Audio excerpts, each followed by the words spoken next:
You work really with a lot of sellers. You must see people needing to sell houses for literally all sorts of reasons. That's true. My business is very seller heavy. And I happen to work with a company that does a lot of relocation. And in this area, we're techies. And so we get a lot of influx from that. But a lot of it is just people grow out of their homes. But right now, the seller's market is great. So a lot of people are just taking advantage of that and the good rates. And they know it's a good time to move up. Yeah. So when you start talking to sellers, right, people who are out looking to sell their home, what conversations are you having? I mean, what are they really going through? Because we know a lot from the buyer side. I mean, we talk a lot about that, where there's no houses, it's multiple offers, it's stressful, you have to go through 5 houses before you get one, Well, for sellers right now, I think they're just really, really excited. I mean, for so many years, the buyers had the upper hand, and now it's really their turn to stick it to them. And is that what you tell them? Like, this is your turn to stick it to them. That's what I'm thinking in my head, yeah. Well, it's kind of true. I mean, really, I mean, they're just not garage sailing anything anymore. And I think the big surprise out there for sellers is that everything is moving so quickly.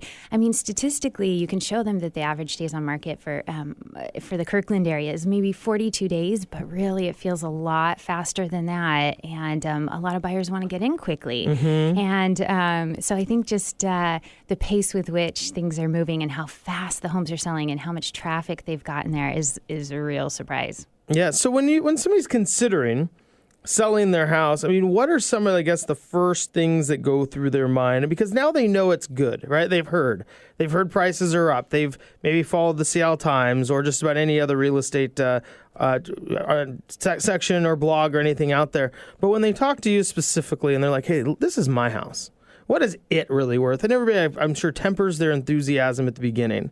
When you talk to them and tell them how good it is, what are they saying? Well, I think what they want to know is what do I have to do and what's it going to cost me to get my home on the market? Like, can I just put it out there and I'm going to get it like a ton of money? And, what is the process and how much am I going to have to do to my home to actually get it in this? And which is really not that hard to do right now. But if the home is, somewhat modernized and in clean, good shape, and especially if it's not a short sale, and if they just price it right at market or just a touch below, they are going to get those multiple offers. And does that when you talk to somebody about pricing, mm-hmm. Just put it a little below, mm-hmm. a little below what you want. I mean, that must raise eyebrows at the beginning. Well, the thing that I've been doing lately is because really there's so many listings out there where they try to price it just a little bit high because sellers do want to be aggressive because it's the time to test the water. Stick it to them. Yeah, I'm fairly conservative and I don't really love to experiment too much, and I'm probably a little more conservative than most brokers. So usually what we do is I've gotten to the point now where I'm taking sellers around to their competition so they can see what things have sold for, have recently gone pending, and what their active competition looks like and how they stack up. And then you get a pretty good idea of what true market value is, mm-hmm. and right where they need to be. Sometimes sellers are a little emotional and they don't understand that their layout is fluid or is practical or is modern or what the mass. She's like, I put that wall there for a reason. Yes, but for the most part, people are reasonable and they see it, I suppose. Eventually. Once you explain it to them, they see it through your eyes. Jennifer Nilssen joins us, realtor with Real Living Northwest. Jennifer, so what kind, you talk about fluid homes and you talk about maybe what's most desirable. Where and what kind of, I suppose, houses and listings are selling the fastest? Because it does seem like everything is selling except for a few that aren't. Oh, I would say anything close to the urban centers, like, Seattle, the East Side, those are always like popular picks. And anything that's a fairly good deal in those areas are going to sell pretty quickly. I'm seeing a lot of builders take advantage of the conditions right now, and they're purchasing a lot of those little tear down lots. I'm seeing investors who are going to the outskirts, and anything that's got good rental potential, that's affordable in a good school district. I'm seeing those get picked up pretty quickly. And condos, oh my gosh, if you're living in a condo that's FHA approved, no assessment, no lawsuit, easy purchase for a condo, that's going to fly off the shelf. But I think the bottom line is if the property is clean, again, in good shape, priced well, in a desirable area, it's going to go very, very quickly. So from your side of things, when you're the selling agent, you're selling or listing agent, you're selling somebody's house, and you get one of these perfect houses in downtown Kirkland or Bellevue, or wherever it is, and it comes on the market. Now you have 400 people coming through. Half of them are probably going to make offers in the next 7 minutes. And your your seller is going to stick it to them. Sorry, I'm just going to hold that to you. But for now. for now, really. But what really ends up winning some of these offers? I mean, because people are, they're in some ways they're willing to go above and beyond right now just to get into a house. What do you look for in that offer that you recommend your seller take? Well, first of all, buyers have to put their best foot forward up front. I mean, they need to assume they are not going to get a second chance to negotiate or come in again and show what they can really do. They've got to put their best foot forward. And I would say just having a very clean offer, shorten those contingency timelines or cut them out completely if you just truly don't need them. Don't nitpick, don't nickel and dime. I mean, just make it as clean as possible.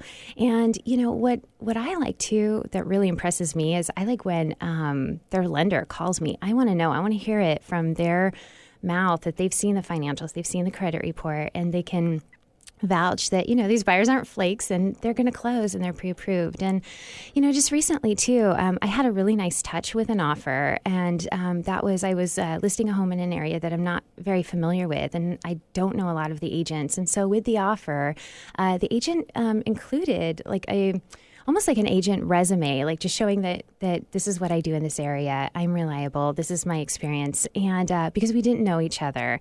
And it was really helpful to see that she doesn't work with anyone but serious pre-qualified buyers. Mm-hmm. And that's something we're hearing more and more. It's the professionalism of the agents is actually helping people get deals done. Yes. Yeah. Tough for the newbies out there, huh?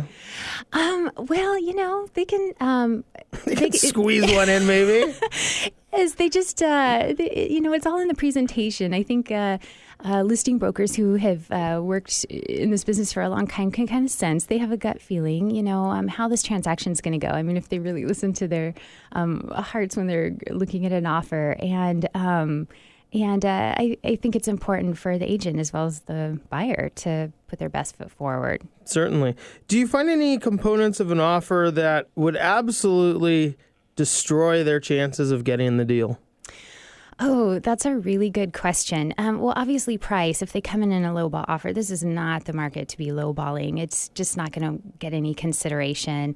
And just recently I had someone want to carry a note, which is kind of, which is just fine, but, and can work very well for sellers sometimes, but usually right now sellers just want to get out. Sure. And I would say,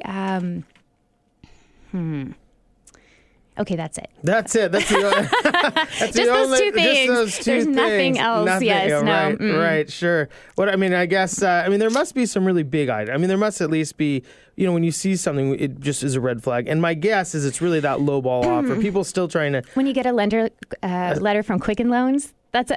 That's a... Oh my God, can I get sued or something? No, I don't think so. Okay. I think you'll be okay. I don't know what this is. I would just say, adding too many contingencies, and there are things that just simply aren't necessary that are little weasel clauses that they're going to use to get out, that maybe they're just using to lock up the home, but they don't necessarily need, and it's just going to be like a back out clause. We want serious buyers. We want to get the show on the road, and sellers just really want to get on to business and move on to the next chapter.